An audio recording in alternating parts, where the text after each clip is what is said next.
이곳에 임재하소서. 주님을 기다립니다. 기도의 향기가 하늘에 닿으니 주여 임재하여 주소서. 여러분 안녕하십니까? 6월 28일 날 주일입니다. 벌써 6월달 말입니다. 1년의 반이 지났네요. 너무나 세월이 빠르죠, 그죠? 지난 한 주간에는 코로나 바이러스 확진자들이 날로 더 늘어나가서 세계적으로는 거의 이제 좀 있으면 1000만 명이 될 것 같아요. 미국도 많이 늘었어요. 캘리포니아도 오히려 더 확진자가 늘고 있어서 캘리포니아 주지사가 마스크 쓰는 것을 의무화하는 행정명령을 내렸습니다. 지금 이러한 때는 우리가 어떻게 하면 법을 잘 지키고 서로가 서로에게 피해를 안 주는 그러한 사회를 이루어가느냐, 그런 것을 연습하는 그러한 때이라고 생각합니다. 우리 모두 사람들 모이는 곳에 가시거들랑 꼭 마스크 쓰는 것을 잊지 마시기 바랍니다. 오늘 기도하심으로 예배를 시작하겠습니다. 아버지 하나님 감사합니다.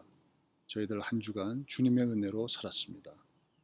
오늘 아버지 저희가 드리는 이 예배가 주님께 영광이요 주님께 찬송과 존귀를 드리는 그런 예배가 되게 하여 주시옵소서.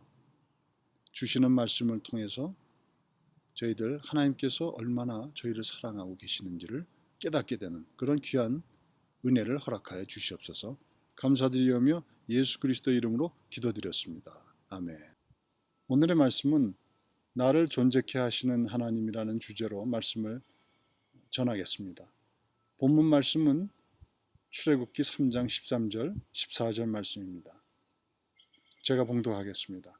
모세가 하나님께 아뢰되 내가 이스라엘 자손에게 가서 이르기를 너희의 조상의 하나님이 나를 너희에게 보내셨다 하면 그들이 내게 묻기를 그의 이름이 무엇이냐 하리니 내가 무엇이라고 그들에게 말하리이까. 하나님이 모세에게 이르시되 나는 스스로 있는 자이니라. 또 이르시되 너는 이스라엘 자손에게 이같이 이르기를 스스로 있는 자가 나를 너희에게 보내셨다 하라. 아멘. 성경의 말씀은 하나님께서 이 세상 창조를 위해서 일하심으로 시작이 됩니다. 하나님께서 이 세상을 창조하신 에는 우리 인간들과의 아주 깊은 관계가 있음을 우리는 성경을 통해서 알 수가 있습니다. 다음의 성경 구절은 하나님께서 가장 사랑하시는 창조물은 바로 사람이며 이 사람을 위해서 세상을 창조하셨다고 해석할 수가 있습니다. 창세기 1장 27절 28절 하나님이 자기 형상 곧 하나님의 형상대로 사람을 창조하시되 남자와 여자를 창조하시고 하나님이 그들에게 복을 주시며 하나님이 그들에게 이르시되 생육하고 번성하여 땅에 충만하라. 땅을 정복하라.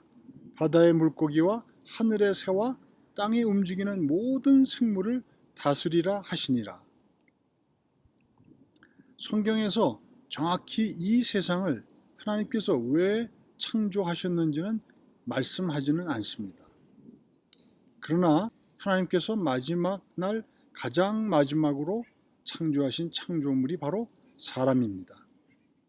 그리고 그 사람을 하나님의 형상을 닮은 창조물로 창조하셨습니다.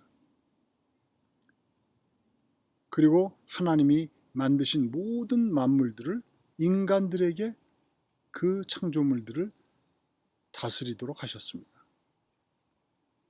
그리고 성경 전반에 나타나는 모든 말씀들은 거의가 다 하나님과 그의 사랑하는 사람들과의 이야기로 이루어져 있습니다. 하나님께서 창조하신 이 세상 만물들은 영광을 나타냅니다. 하나님의 영광을 나타냅니다. 그런데 그 창조물들이 하나님께 영광을 드리는 그 모습을 보는 것은 바로 사람들입니다. 그리고 사람들이 그 영광을 선포합니다. 모든 만물들이 하나님께 영광을 드리고 있습니다. 라고 이렇게 선포합니다. 시편 19편 1절에 하늘이 하나님의 영광을 선포하고 궁창이 그의 손으로 하신 일을 나타나는도다. 하나님의 그 모든 영광도 다 인간들을 통해서 하나님이 받으시는 것을 우리는 성경을 통해서 알 수가 있습니다. 성경의 시작이 창세기라면 성경의 마지막은 요한계시록입니다. 요한계시록의 가장 마지막 부분에 하나님은 처음 창조하신 세상이 죄악으로 가득 찬 세상으로 변질되어서 하나님은 세상을 심판하고 그리고 새 하늘과 새 땅을 다시 만들어서 이제 예수 그리스도를 영접한 하나님의 자녀들과 영원토록 함께 사실 것을 요한계시록을 통해서 말씀하십니다. 요한계시록에서 말씀하시는 새 하늘과 새 땅을 만드시는 목적도 하나님의 자녀들과 같이 살기 위해서 그 새 하늘과 새 땅을 만드시는 것입니다. 또 내가 새 하늘과 새 땅을 보니 처음 하늘과 처음 땅이 없어졌고 바다도 다시 있지 않더라. 또 내가 보매 거룩한 성 새 예루살렘이 하나님께로부터 하늘에서 내려오니 그 준비한 것이 신부가 남편을 위하여 단장한 것 같더라. 내가 들으니 보좌에서 큰 음성이 나서 이르되 보라 하나님의 장막이 사람들과 함께 있음에 하나님이 그들과 함께 계시리니 그들은 하나님의 백성이 되고 하나님은 친히 그들과 함께 계셔서 모든 눈물을 그 눈에서 닦아 주시니 다시는 사망이 없고 애통하는 것이나 곡하는 것이나 아픈 것이 다시 있지 아니하리니 처음 것들이 다 지나갔음이러라. 보좌에 앉으신 이가 이르시되 보라 내가 만물을 새롭게 하노라 하시고 또 이르시되 이 말은 신실하고 참되니 기록하라 하시고. 아멘. 이 성경은 예수 그리스도의 구원의 말씀이 중심에 있습니다. 예수 그리스도의 그 구원은 바로 하나님의 사랑입니다. 자기의 목숨을 내어줄 정도로 그 사람을 그렇게 사랑하신다는 것입니다. 그러기에 사람들은 모두 다가 소중한 사람이고 하나님의 사랑을 받는 존재들입니다. 그래서 사람은 서로 존중하며 사랑하며 살아가야 되는 것입니다. 하나님께서 사람을 얼마나 소중하게 여기시고 얼마나 사랑하시는지는 하나님의 이름을 통해서 알 수가 있습니다.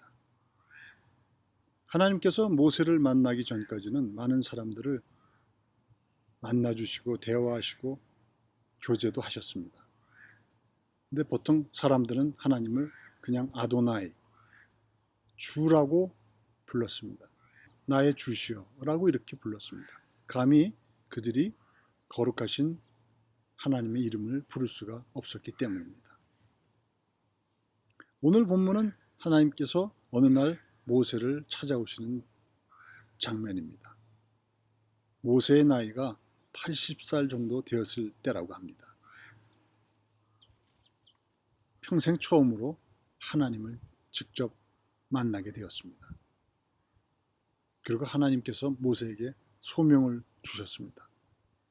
저 이집트에서 지금 노예 생활을 하고 있는 그 이스라엘 민족들에게 가서 내가 그들을 약속하신 대로 가나안 땅으로 데리고 가겠다라는 그 말씀을 전하고 네가 그들을 데리고 가라 라고 이렇게 명령을 하십니다. 큰 소명을 받은 거죠. 이때 모세는 감히 하나님께 하나님 이름이 뭐예요? 하고 이렇게 이름을 묻습니다.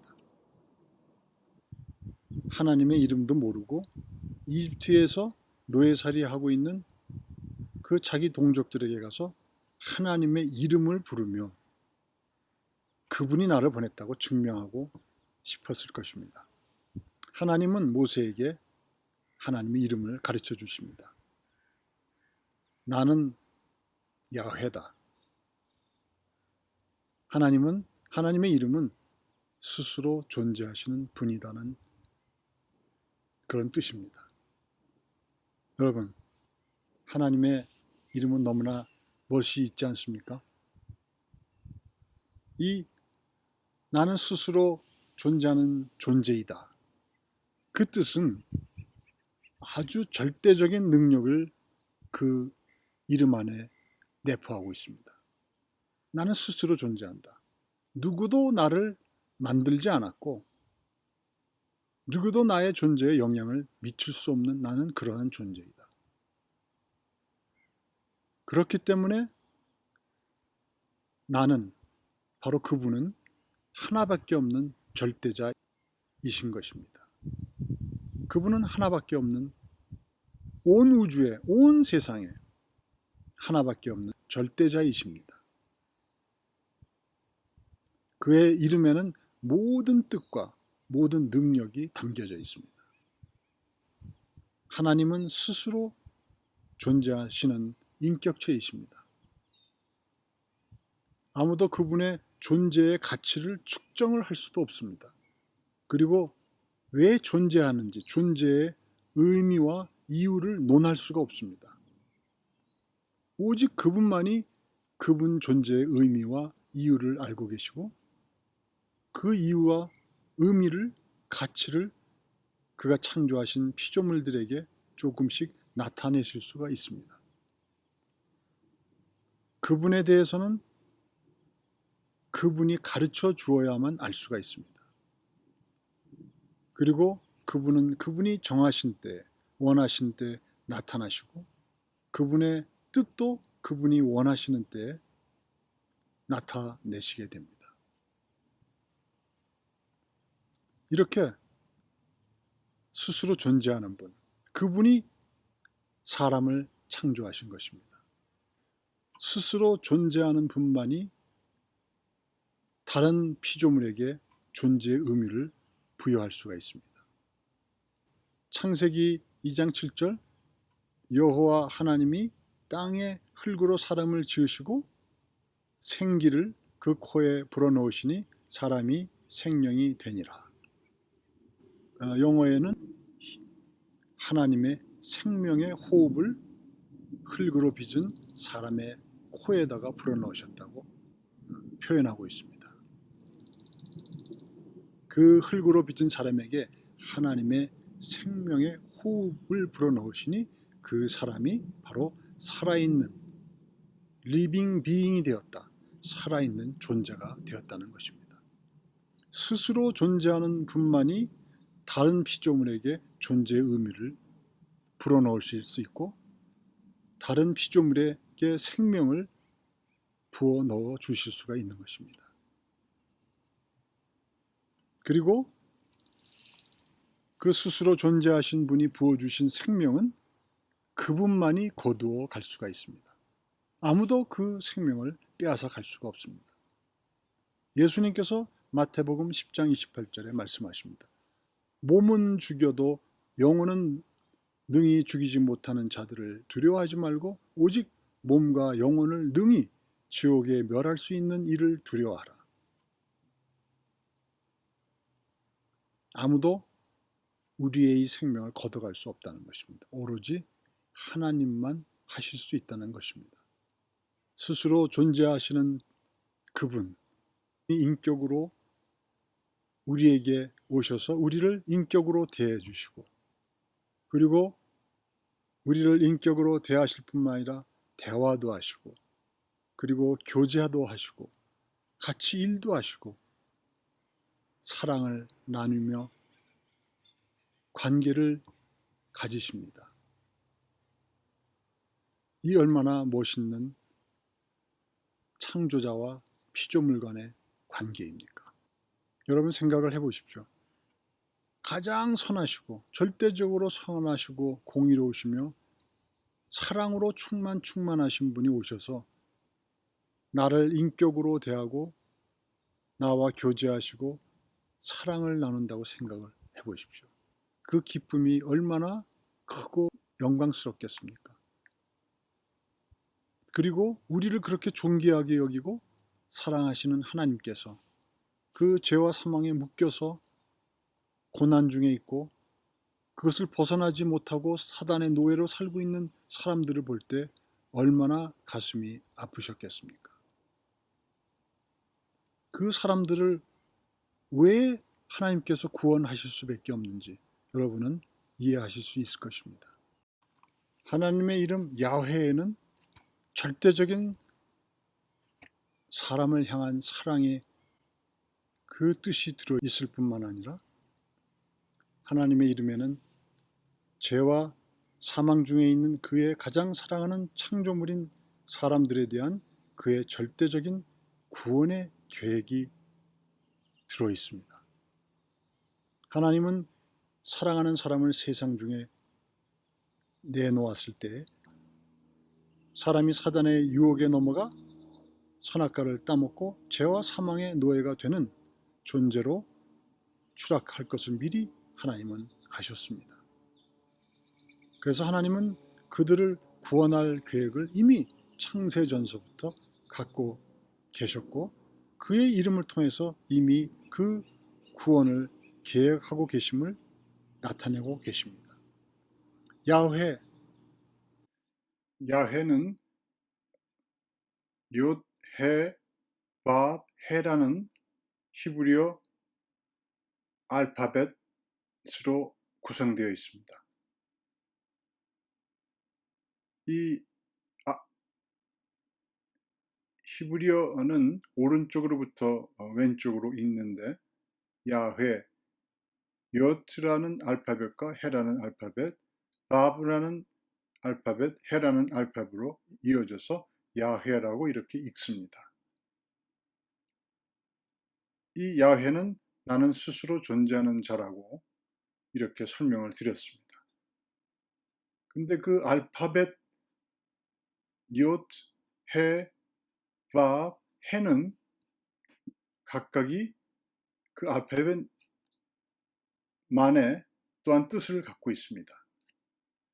욤은 손이란 뜻이고 해는 보라, 룩이란 뜻이고 밥은 못이란 뜻이고 해는 보라, 룩이라는 뜻입니다.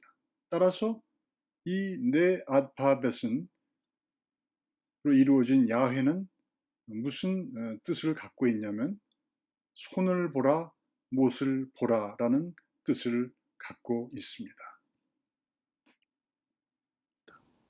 따라서 야훼라는 하나님의 나는 스스로 존재하는 자라는 그 뜻 안에는 각 단어가 자음이 갖고 있는 뜻은 손을 보라, 못을 보라라는 뜻이 들어 있습니다. 여러분, 누구를 생각하십니까? 예수 그리스도의 손에 못 박히신 십자가의 예수님을 떠올릴 수밖에 없지 않습니까? 하나님의 구원의 계획은 이렇게 그 이름에도 들어 있습니다. 창세전서부터 하나님은 본인의 이름을 너희를 절대적으로 사랑하는 나다라는, 그리고 너희를 절대적으로 사랑하기에 언젠가 너희들이 사탄에 의해서 죄와 사망에 허덕이고 노예가 되어 있을 때 내 몸을 내 피값으로 너희를 구원하겠다는 그 구원의 계획이 그 이름 안에 내포되어 있는 것입니다. 이렇게 구원의 계획은 스스로 존재하시는 절대적 하나님이 세우신 계획이므로 아무도 막을 수가 없으며 변경시킬 수가 없습니다. 스스로 존재하는 분이 생명의 호흡을 주어서 사람을 살아있는 존재로 창조하셨습니다. 그러나 사람이 사단의 노예가 되어서 죄와 사망에 묶여버렸습니다. 하나님의 절대적인 사랑은 사단으로부터 우리를 구원하시기 위해 예수님의 손과 발에 못 박힘을 당하시고 흘리신 피값으로 우리를 사셨습니다.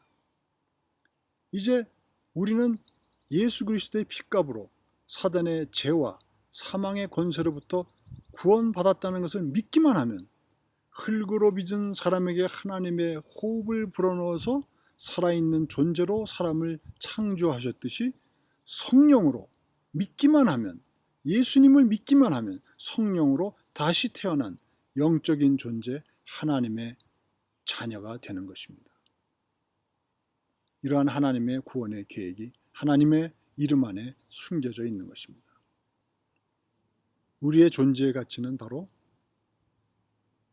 우리가 왜 소중한가? 하나님이 사랑하는 자라는 것입니다. 그렇기 때문에 무엇으로도 그 존재의 가치를 측정할 수 없을 정도로 대단한 존재의 가치를 갖고 있다는 것입니다. 그리고 우리가 존재하는 의미는 무엇이냐? 하나님이 그 사랑을 부으시는 사랑의 대상이라는 것입니다. 하나님이 사랑하시기 때문에 모든 것에서 하나님은 우리를 보고 계신다는 것입니다. 기가 막힌 하나님의 사랑이죠.